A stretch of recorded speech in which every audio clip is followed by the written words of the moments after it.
hari ibiziga bimaze iminsi byibonekeza mu gisagara ca Bujumbura, none umutekano woba wifashe gute?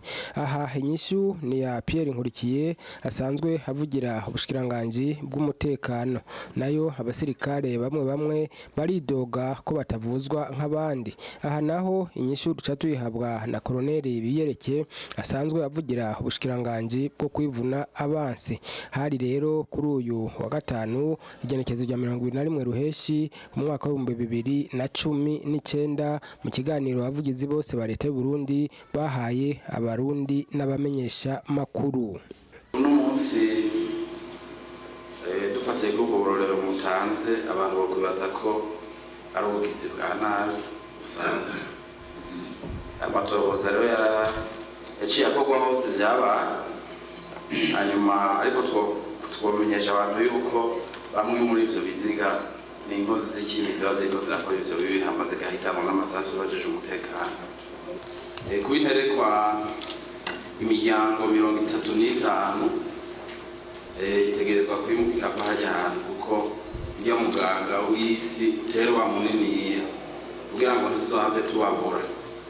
Iyo ni ingingo rero yamaze gufatwa, kandi kuva igifatwa bategerezwa ko bamaze kuba baraba aho baba barakinja bakarindirira kugira ngo leta ibaronderere ikindi kibanza.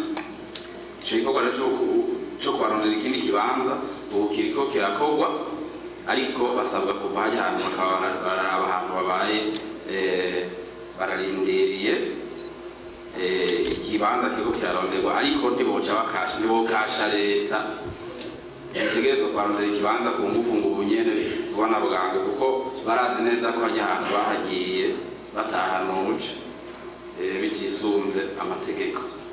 Aha rero tugaca tunatera n'akamu umuntu mbere yo gukinga ko n'ubushikiranganji bwo gukinga ibiza tubwira uwo wese uno munsi ashobora kuba ariko arakora nk'ivyo aba bakoze mu kubaka ahantu hatategerezwa kubakwa binyuranywe n'amategeko yikinga gahumbezi, tukamubwira yuko ivyo bintu yobireka kugira ngo ntazomere nk'aba.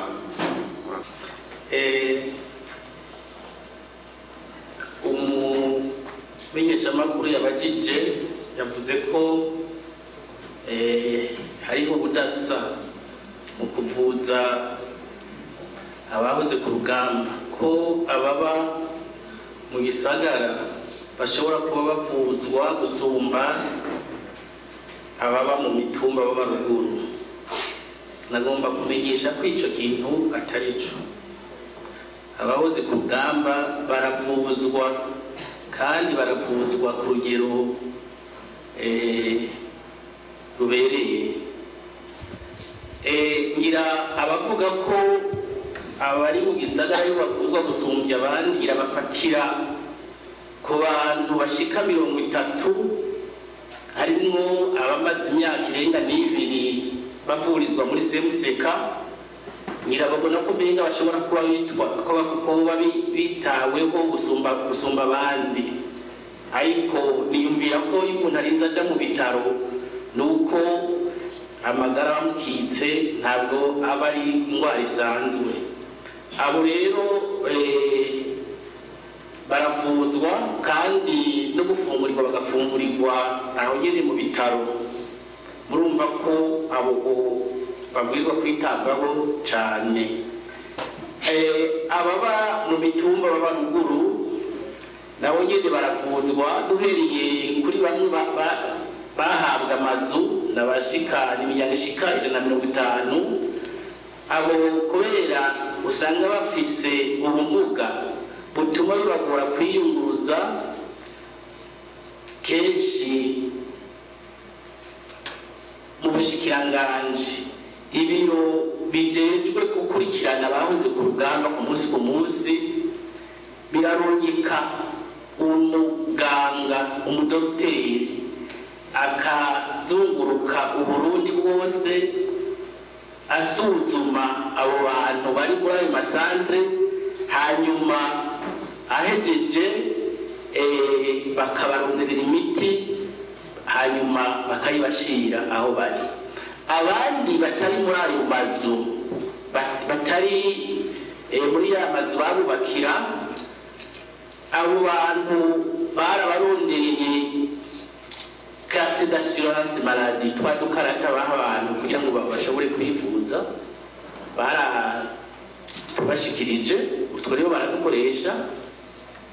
Hanyuma turetse n'ivyo, abahoze ku rugamba bamwe barafise mituweli bashobora gukoresha igihe batari hafi y'Ibujumbura kugira ngo bashobore kwitura ibiro bisanzwe bibakurikirana.